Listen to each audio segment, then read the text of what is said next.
বিশ্বনবী ইন্তেকালের আগে বললেন আস-সালাত আস-সালাত ওয়া মা মালাকাত আইমানুকুম, ও আমার উম্মতেরা নামাজ নামাজ। বিশ্বনবীর রূহ বের হয়ে যাবে, মালাকুল মাউত চলে আসলো, এখনই রূহ মুবারক কবজ করে নিয়ে যাবে। অন্তিম মুহূর্তে গোটা উম্মার জন্য বিশ্বনবী যে মেসেজটা ড্রপ দিয়ে গেলেন সেটার নাম হলো নামাজ। সালাত আস-সালাত, উম্মতেরা নামাজ নষ্ট করো না, নামাজ নষ্ট করো না।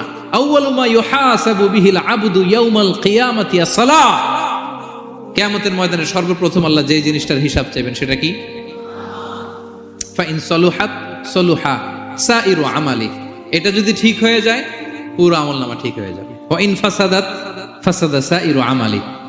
নামাজের হিসাব দিতে যে যদি আপনার গন্ডগোল লেগে যায়, আপনার পুরো আমলনামাটারে গন্ডগোল করে দিবে কে?